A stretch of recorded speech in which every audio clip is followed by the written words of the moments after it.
ওই আব্দুল্লাহ ইবনে উম্মে মাকতুম রাদিয়াল্লাহু তাআলা আনহু নবীজির কাছে অনুমতি প্রার্থনা করেছিলেন। হাদিসের নাম্বার তো মনে আছে, আবু দাউদ শরীফ 552 এবং 553। বর্ণনাকারী সাহাবী হলেন আবু হুরায়রা রাদিয়াল্লাহু তাআলা আনহু। আতান নবী সাল্লাল্লাহু আলাইহি ওয়াসাল্লাম রাজুলুন আমা ফাকালা ইয়া রাসূলুল্লাহ লাইসা লি কাইদুন ইয়াকুদুনি ইলাল মাসজিদি। আব্দুল্লাহ ইবনে উম্মে মাকতুম রাদিয়াল্লাহু তাআলা আনহু নবীজির দরবারে আগমন করে বলেন, ইয়া রাসূলুল্লাহ, আমি তো একজন অন্ধ সাহাবী, আর মদিনার এই পার্শ্ববর্তী এলাকা অনেক জীব জন্তু কীট পতঙ্গের এলাকা, আমি চোখে দেখি না, যার কারণে ওই কীট পতঙ্গগুলো হয়তো আমাকে দংশন করতে পারে।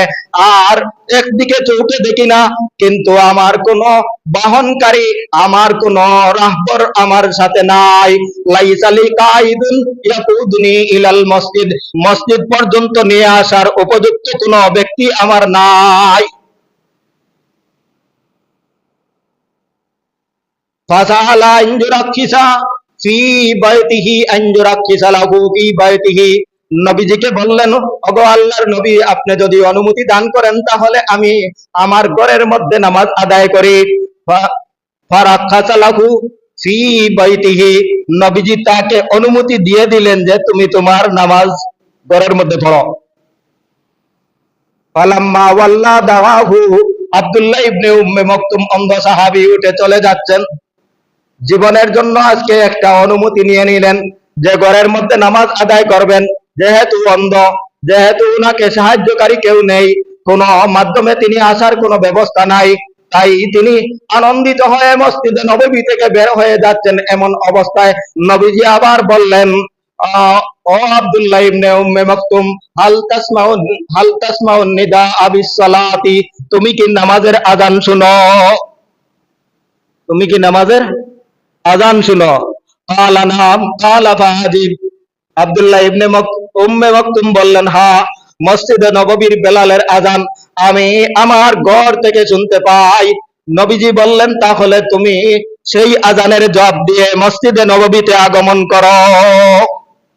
সুবহানাল্লাহ বলবেন না?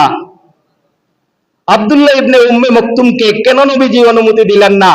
আমাদের বর্তমান সমাজের জন্য ইসলামী শরীয়তের নীতিমালা হলো, যদি অন্ধ কোনো ব্যক্তি হয় আর তার মসজিদ পর্যন্ত আসার কোনো মাধ্যম না থাকে, তাহলে তার উপর জামাত ওয়াজিবই নয়। ফুকাহায়ে কেরামের সিদ্ধান্ত। কাদের সিদ্ধান্ত? ফুকাহায়ে কেরামের। চোখ নাই, তার চাইতে বড় ওজর তো আর হতে পারে না ভাই। কিন্তু নবীজি উনাকে যে সুযোগ দিলেন না, তার কারণ হলো ওই যে আল্লাহ পাক রব্বুল আলামিন অর্ডার করেছিলেন যে উনি অন্ধ হলেও ওনার আপনার সাথে যে মহব্বত, আল্লাহর সাথে যে মহব্বত, ওই মহব্বত এত বেশি, তাই আপনার সঙ্গ ত্যাগ করতে দিবেন না। নবীজির সংস্পর্শে থাকা, নবীজির তালিমের মধ্যে থাকা, নবীজির শিক্ষার মধ্যে থাকার জন্য নবীজি উনাকে মসজিদে নববী ত্যাগ করতে আর জামাতে নামাজ ত্যাগ করতে অনুমতি দান করেন নাই। কথা বুঝে আসছে তো ইনশাল্লাহ?